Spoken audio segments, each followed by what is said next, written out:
Em, Toca un poco hablar sobre la unidad 5 que va a ser la química del agua, ¿verdad? Entonces vamos a grabar la clase para que después ustedes tengan en la plataforma y puedan indagar algo que a lo mejor no entienden bien en el PDF, pero como siempre va a estar siempre en la plataforma todo, ¿verdad? Todos los recursos. Entonces, sí, hablamos un poco de química del agua y por qué, ¿verdad? Es muy importante desde el punto de vista de, de la parte de la utilización, ya que es un medio de disolución para, para muchos materiales. Entonces, y tienen que entender que esos materiales son químicos, ¿verdad? Entonces hay que atender un poco que del por qué es tan importante la parte de, de la química del agua. Y entiéndase que la química, el agua es, seguramente todos tienen bien relacionado, que es H2O, ¿verdad? Dos moléculas de hidrógeno y una molécula de oxígeno. Bueno,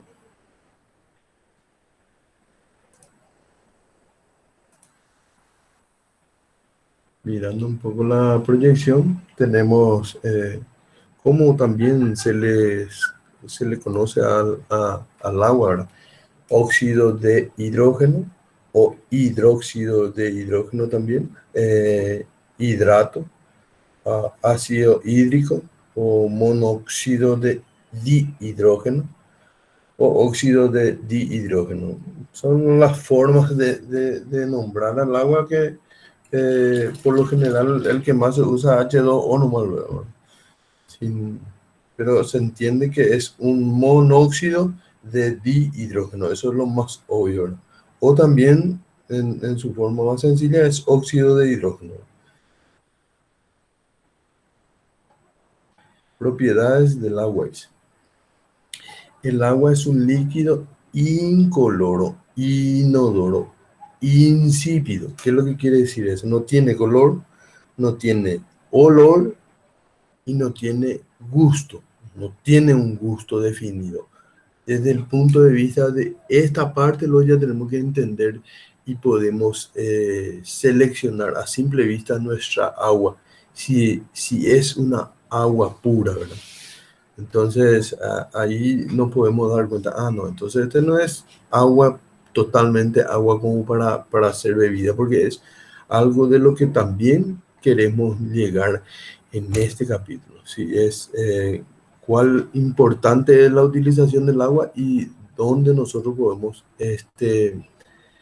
conocer mejor, ¿verdad? Y en la apariencia, ¿verdad? Que no tiene color, no tiene olor y no tiene sabor, ¿verdad? Se le conoce frecuentemente como el disolvente universal, y ahí desde esa parte también es importante saber y entender un poco, ¿verdad? A la presión atmosférica normal, que sería 760 milímetros de mercurio, el agua de congelación, el punto de congelación del agua es a los 0 grados, se congela a los 0 grados. Y su punto de ebullición es a los 100 grados. Ese también tenemos claro, ¿verdad? 0 grados se congela, 100 grados se evapora. El agua alcanza su densidad máxima a una temperatura de 4 grados Celsius y se expande al congelarse. Expande significa se hincha. En una, una práctica fácil y que yo ya eh, habría comentado esto en otras cátedras, es que el agua, ¿por qué dice se congela a los 4 grados? Y sí, se congela a los 4 grados y llega a su máxima expansión o se expande al congelarse. Podemos ver esto cuando solemos cargar agua en la botella y ponemos en un freezer o en un congelador, y después cuando queremos sacar ese hielo de la que ya se convirtió en hielo, que es sólido, al apenas clavar o hacer un corte a la botella, revienta la botella. ¿Por qué? Porque se estaba queriendo expandir, y por la fuerza del plástico de la botella no se dejaba expandir totalmente. Si cargamos una bolsita de hielo y dejamos en el congelador, siempre vamos a encontrar que hay una parte que se hinchó más. ¿Ese es por qué? Porque llegó a su máxima expansión.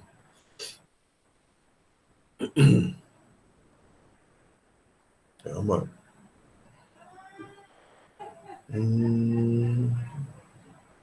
Hablamos sobre el nombre.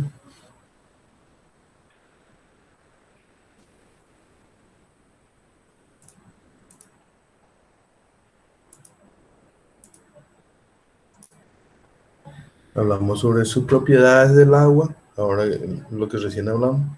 Después tenemos propiedades físicas del agua, y habla de una cohesión, que es la propiedad con la que las moléculas de agua se atraen a sí mismas. O sea, la acción que hace que se junte el agua. Por lo que se forman cuerpos de aguas adheridas a una misma gota. Eh, es lo que muestra ahí en la imagen. La cohesión es la propiedad con la que las moléculas de agua se atraen a sí mismas, por lo que se forman cuerpos de agua adherida a sí misma en la gota, ¿verdad? Que es lo que está mostrando ahí, ¿verdad? Y adhesión, esa es cohesión. Y adhesión, es decir, el agua generalmente es atraída y se mantiene adherida a otra superficie. Esto es lo que sucede, lo que se conoce comúnmente como mojar, ¿verdad? Adhesión, o puede ser también la humedad, ¿verdad? Que es la que está corriendo, la que se está adhiriendo a otro cuerpo, ¿verdad? Por exceso de agua, entonces trata de buscar más eh, eh, expandirse, ¿verdad? Es decir, el agua generalmente es atraída y se mantiene adherida a otra superficie. Esto es lo que se conoce comúnmente como el mojar, ¿verdad? Entonces, nos quedamos en la propiedad física. La propiedad física es cohesión y adhesión. Y las propiedades, eh, la tensión superficial también, que es una propiedad física.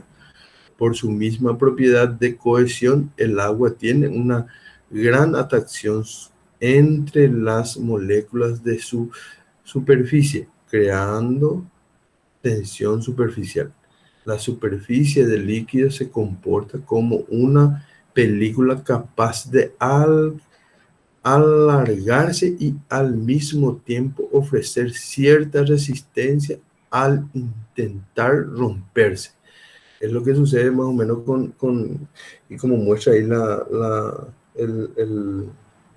el mosquito o una hoja, ¿verdad? Que cuando no está, eh, a, no tiene esa agua por dentro de la hoja, entonces va flotando, ¿verdad? Esa es una tensión superficial, lo que se conoce como tensión superficial. Es importante tratar de acordarse entonces que es una propiedad física. ¿Por qué? Porque esto después nosotros vamos a utilizar en la parte de fisiología siempre hablamos de que es apenas eh, una entrada a lo que va a venir más profundamente. Pero cohesión es lo que hace que se junte, adhesión es lo que se hace que se expanda a través de ciertos cuerpos. La tensión superficial lo que hace es que se una, lo que hace que se una el agua, ¿verdad? Y que por lo general, por el peso del insecto o de la hoja, no deje que que entre más profundo en la hoja, ni tampoco le agarra la adhesión, ¿verdad? Y capilaridad. ¿Qué es lo que es la capilaridad? Es la calidad, la cualidad que posee una sustancia para absorber un líquido. Sucede cuando las fuerzas intermoleculares adhesivas entre el líquido y el sólido son mayores a la fuerza intermolecular de cohesividad, intermoleculares cohesivas del líquido. Esto causa que el menisco tenga una forma curva cuando el líquido está en contacto con una superficie vertical. Capilaridad es lo que está mostrando en la parte de los vasos, ¿verdad? Estos serían como unos vasos o como unos tubos, y lo que hace es la capilaridad, lo que hace que se junte, ¿verdad?, por las paredes, y a medida que va bajando, ¿verdad? Esa es la capilaridad. Y también sucede lo mismo con las plantas, que es una forma física de movimiento o de tenencia del agua, ¿verdad? Por capilaridad, dice. Vamos a ver si podemos entender un poquitito más avanzando con el material, ¿verdad?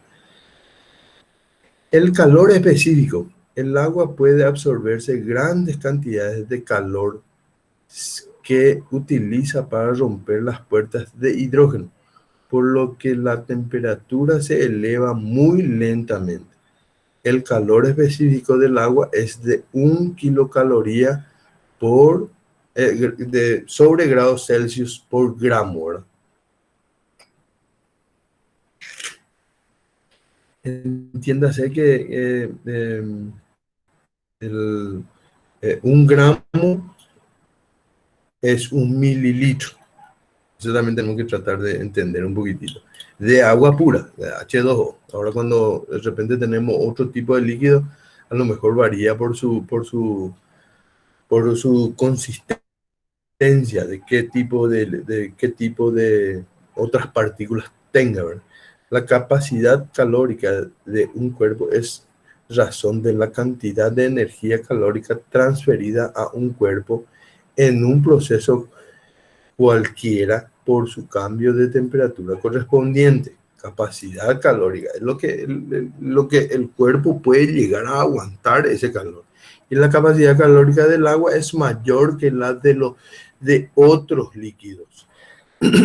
Para que se entienda mejor, es lo que sucede en la parte de, de los radiadores. ¿Por qué? Porque el agua lo que hace es que disipe ese calor que tiene ese motor, ¿verdad?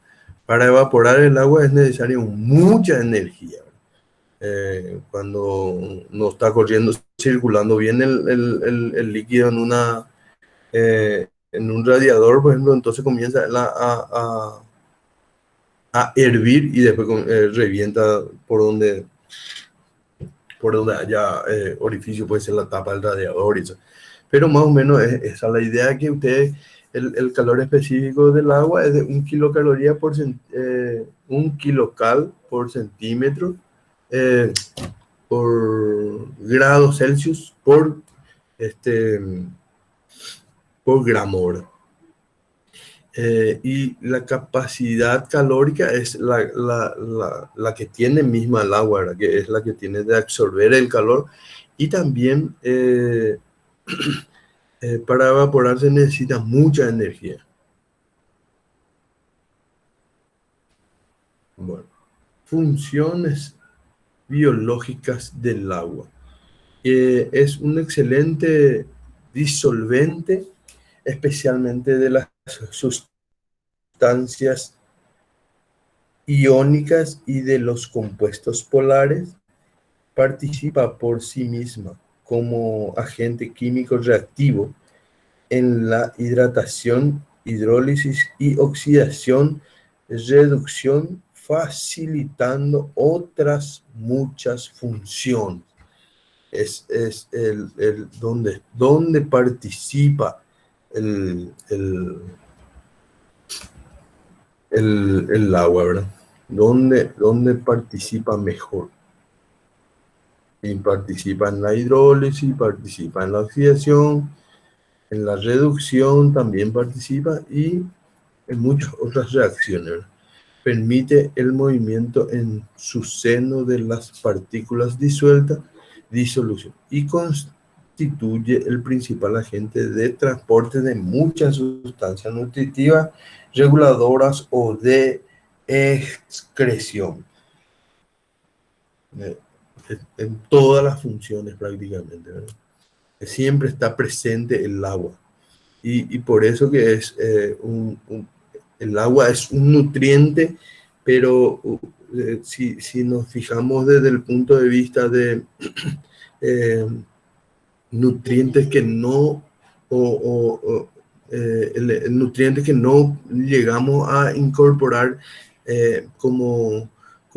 como granulado es el agua y el dióxido de carbono, que al final se convierte en CHO, que acordamos que el CHO sería los carbohidratos, ¿verdad? Y por eso es una parte fundamental del agua, porque siempre se utiliza para varios tipos de reacciones, como, como anteriormente hablamos, ¿verdad?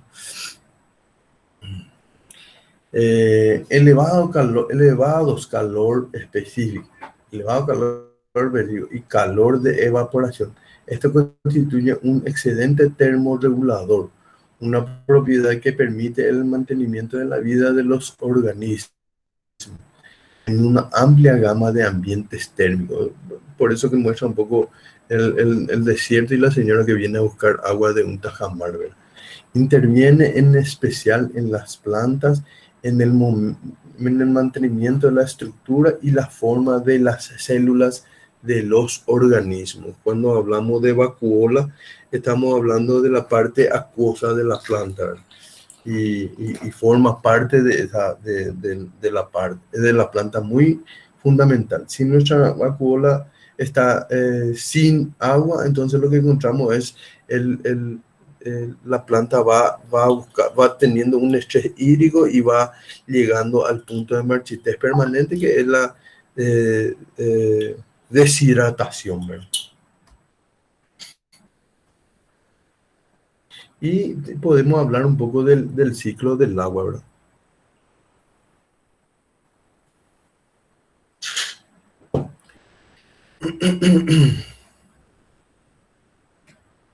Entonces, el ciclo del agua.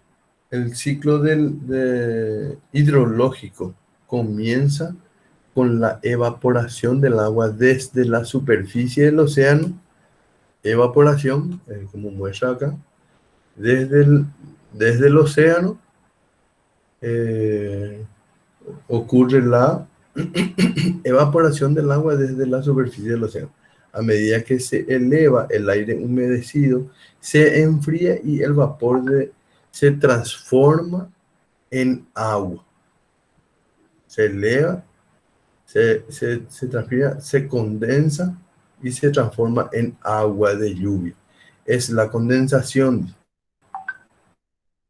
Las gotas se juntan eh, y forman una nube. Luego caen por su propio peso. Esa es la precipitación.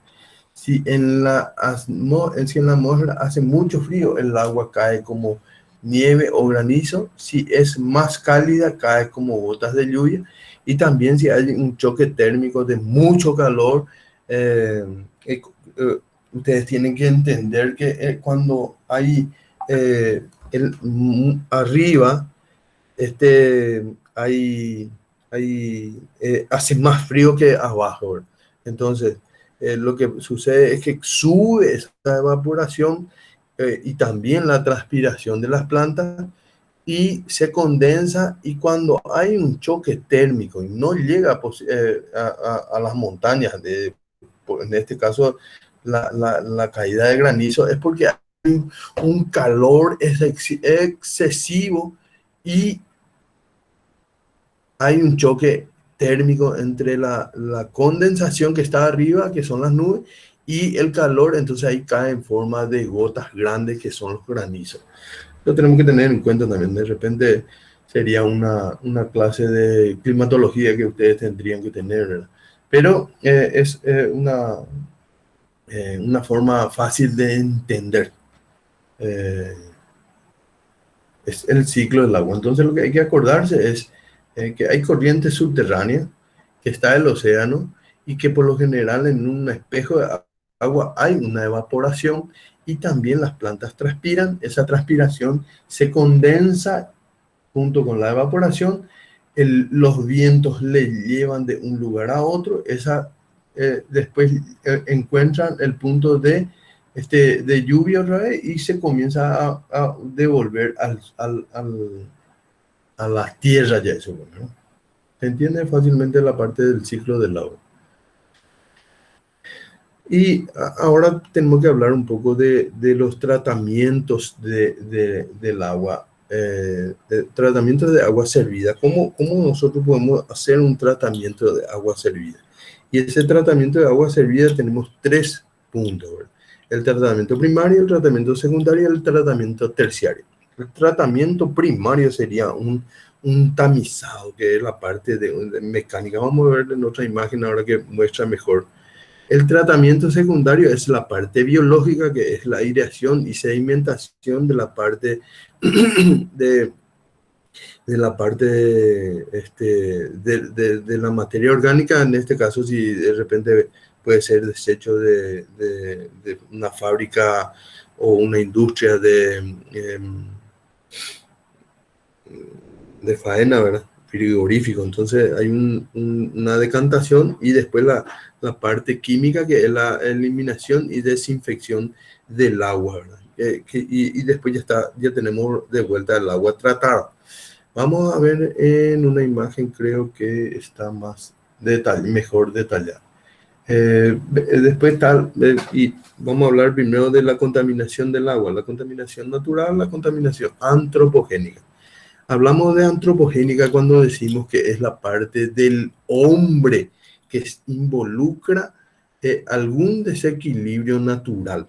Y ese es el antropogénico, que puede ser una contaminación eh, eh, industrial o una contaminación, y es la antropogénica estamos hablando, de contaminación agrícola o ganadera y la contaminación doméstica o urbana, que es cuando el hombre eh, tira a los cauces hídricos material que no tiene que ser propiamente contaminado, que contamina el agua. Y la parte natural, pues esa parte de los volcanes, como muestra ahí, ¿verdad?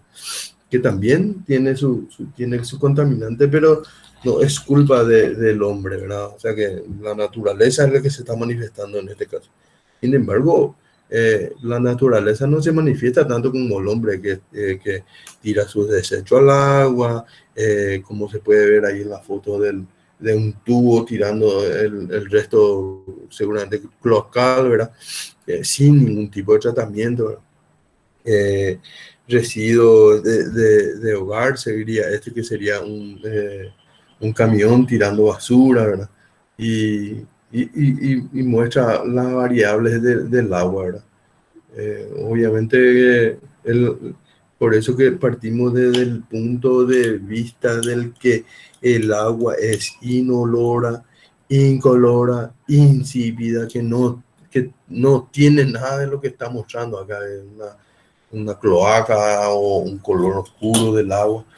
Y la contaminación ambiental, ¿verdad? Que viene ocasionando, ¿verdad?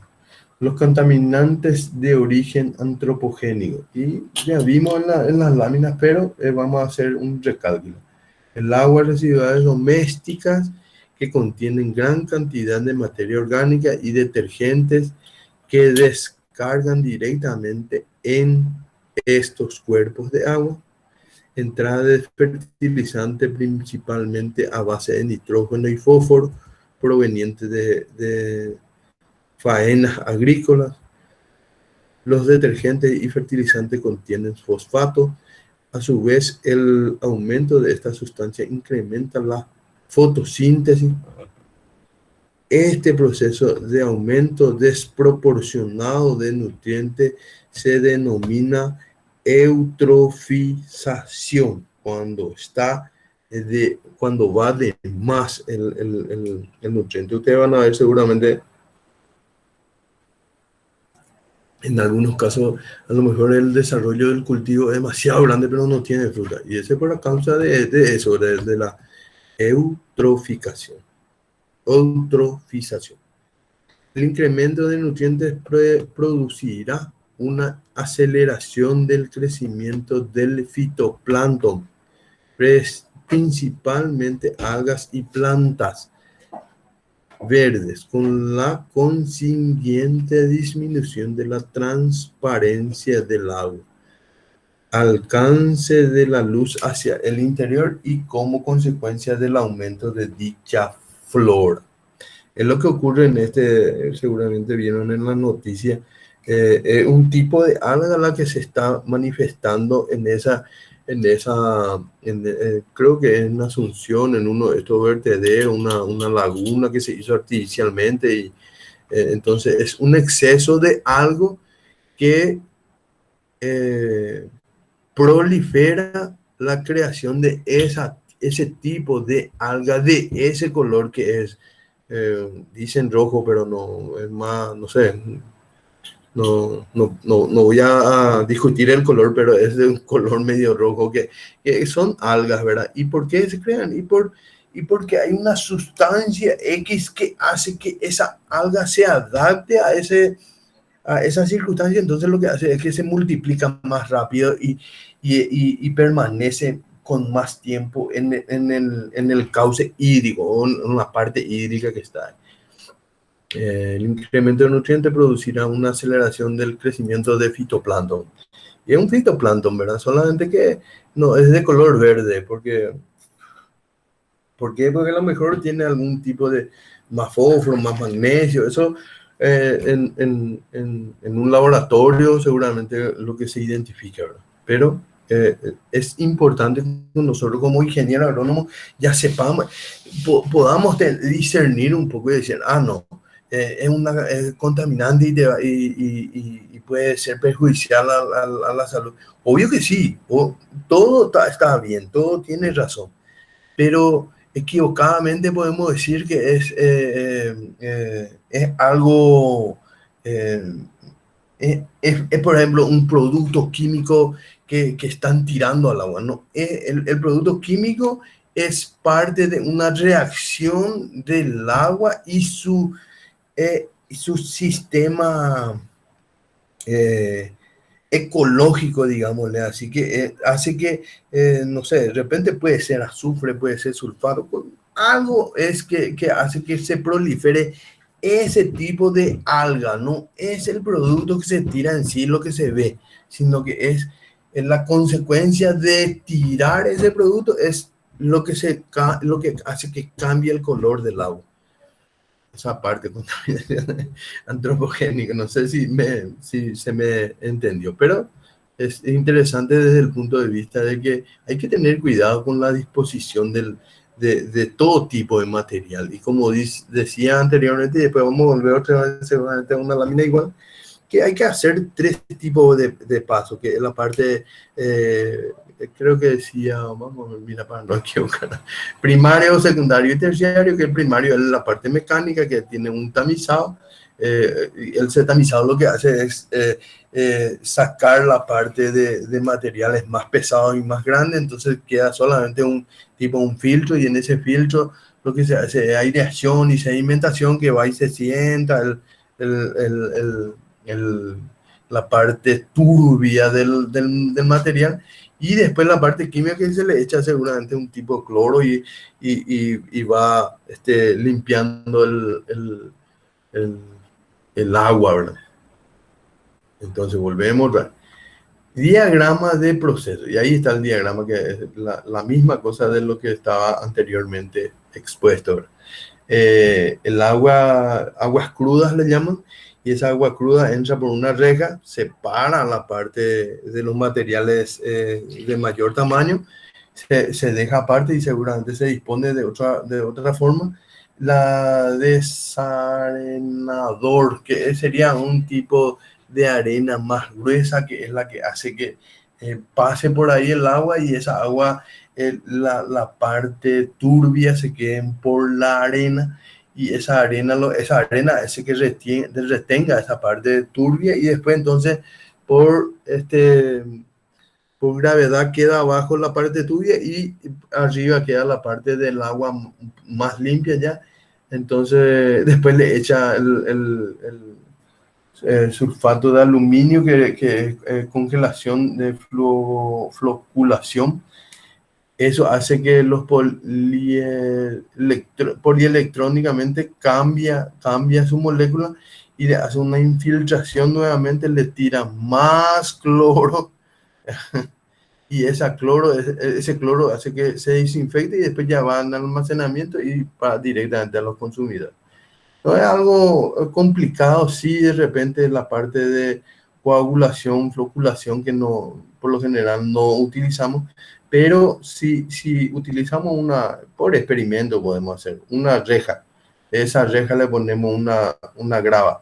En vez de esto, lo que yo suelo ver es que ponen materiales, por ejemplo, de vegetación y ese agarra y absorbe todo ese material eh, que, que, que pasa otra vez por la arena, por las gravas de la arena, y después ahí ocurre otra vez una infiltración y esa agua se le pasa otra vez por cloro y el cloro en el almacenamiento y se va para el consumidor. Nada complicado, de repente si teníamos algún tipo de práctica podíamos hacer cómo podemos purificar el agua, ¿verdad? Algo que se puede hacer en la casa, ¿verdad? Pongan nomás en una botella, en tres tipos de botellas y se puede decantar. En la primera botella, agua, preparar para una rejilla con agua, que va a entrar agua en una botella. Y después y se puede poner horizontalmente la rejilla y preparar ahí para recibir agua. De esa rejilla va a caer por la boca de la botella, va a caer a la siguiente botella y esa botella va a tener arena. Esa arena eh, tiene que ser un tipo de arena específico más grande, no una arcilla que después va a ensuciar toda nuestra agua. Entonces, eh, tiramos el agua de lavarropa, por ejemplo. Tiramos el agua de lavarropa por la rejilla, si ahí de repente cae algún material más grande. Después, por gravedad otra vez cae a través del tubo de la botella, cae otra vez a la arena. De la arena, en vez de ponerle esta coagulación, floculación, podemos ponerle un cultivo ahí de, qué sé yo, hacer germinar semillas de arroz o de trigo y esa semilla o sea que va a caer directamente al frasco y ese frasco va a ir limpiando y solamente va a caer la parte limpia ya eso es del agua y ese le echamos a esa agua que es resto de esa agua. Obviamente que va a ser en forma lenta, no podemos hacer todo, tirar y que vaya cayendo tipo dominó, sino que tiene que tener su proceso, ¿verdad? La parte del agua con la planta, eso ya se tendría que regular la tapa, ¿verdad? Y después, cuando queda el resto de agua, esa agua le ponemos cloro y ese cloro ya se puede llegar a consumir. Si alguien tiene piscina o pileta, de repente de verano que habilita, muy fácil es la comprensión de este sistema, ¿verdad? Lo que el sulfato de aluminio lo que hace elimina esa alga, esa capacidad que tiene esa alga de, de multiplicarse. Cuando nosotros vemos nuestra pileta todo verde, entonces primero se le echa un alguicida. Se le echa un alguicida, se da la vuelta, o sea que se limpia toda la pileta y por decantación cae todo en el plano de la pileta, cae toda la parte verde, eso se absorbe y se chupa y o sea que se saca por filtro, ¿verdad? El trabajo del filtro y después el agua se le pone cloro y ahí ya queda como para usar los bañistas, ¿verdad? Algo sencillito, ¿verdad? Pero y no muy complicado, ¿verdad? Y después tenemos la clasificación química del agua en relación a las fuerzas de retención basado a los grados de retención del agua. Tenemos agua higroscópica, que es el agua de adhesión. Adhesión, ¿se acuerdan que hablamos que se expande por todo, por partes, ¿verdad?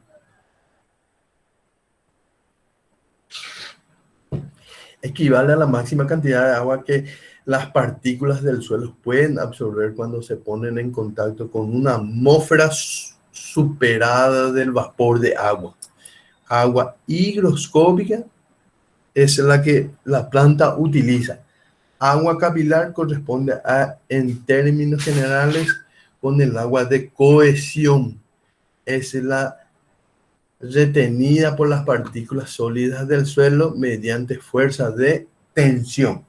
Esta es la agua de capilar. Y la agua gravitacional eh, es o libre, es la que se halla por encima de la capacidad de campo, constituye la llamada agua de drenaje. Es lo que hace llegar, lo que hace que pase, ¿verdad?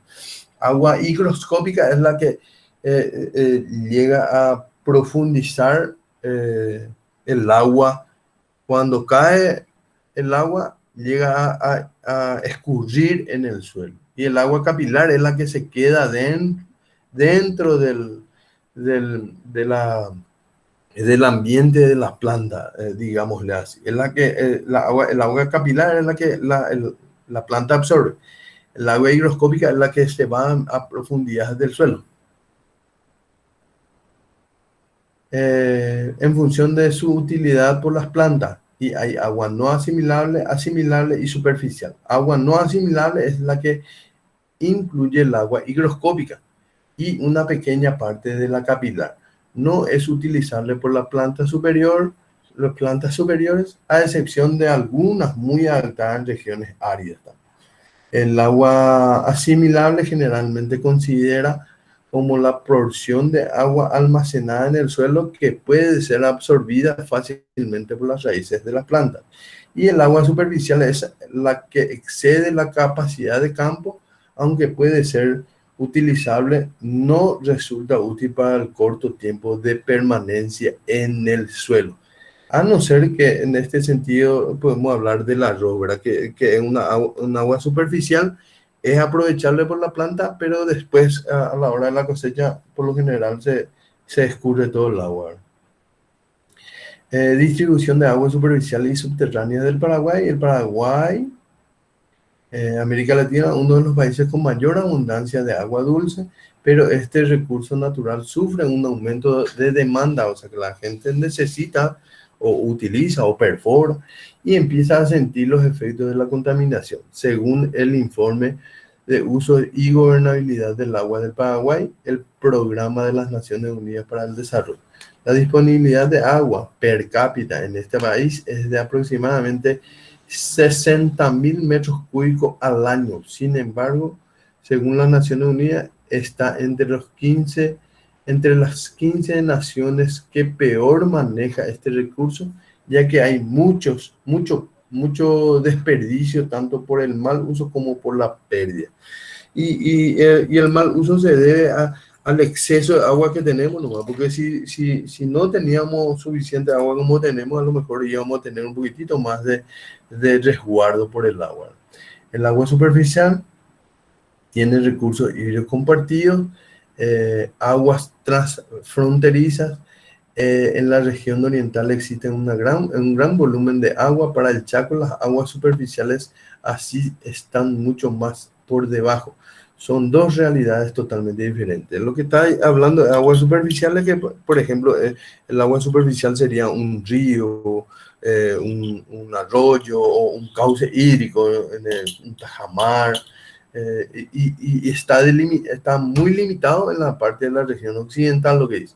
Sin embargo, en la región oriental tenemos aguas transfronterizas, que sería el río Paraná, el río Paraguay en las alturas y acá de repente, solamente en la parte del Chaco, del Alto Chaco, ¿verdad?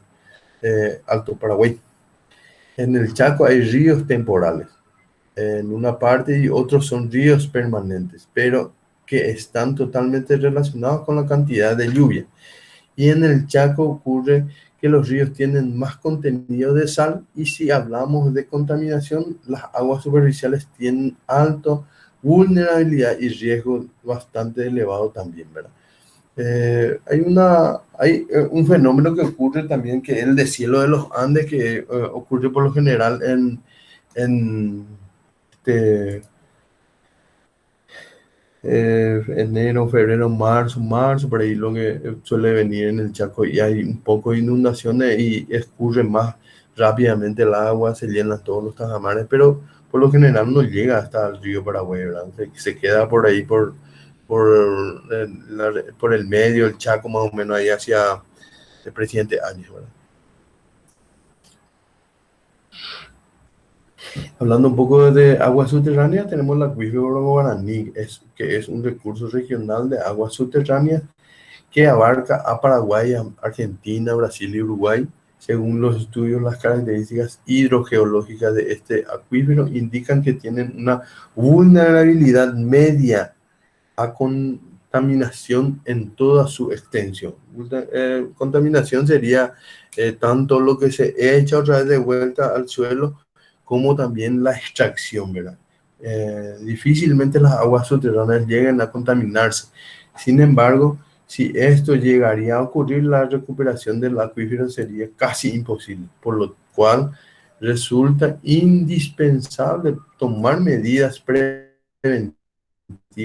que protejan esta gran riqueza de almacenamiento. Eh, y si hablamos un poco de calidad de agua para riego y consumo animal, en la práctica es difícil determinar la capacidad, la característica que deben reunir el agua de bebida, ya que los animales suelen acostumbrarse con el paso del tiempo a determinada calidad de agua. Es lo que ocurre, por ejemplo, en el Chaco, que el agua es un poco salada, ellos están acostumbrados, pero si nosotros llegamos a tomar un vaso de agua de Tajamar, a lo mejor tenemos diarrea. ¿Por qué? Porque tiene exceso de sales en el agua. Cuando se trate de una nueva perforación o luego de una época de sequía, se debe analizar la calidad de agua por ser parte de la alimentación de la población animal. Es lo recomendado, ¿verdad? Que por lo general la gente no hace. Calidad química se refiere al contenido de sales beneficiosas y sales perjudiciales. Dentro de las beneficiosas se encuentran el cloruro de sodio, el carbonato y bicarbonato de calcio, sodio y magnesio. Y las perjudiciales son el sulfato de calcio, sodio y magnesio. Sulfato. Y los beneficiosos son los carbonatos. Sulfato es una cosa, carbonato es otra cosa.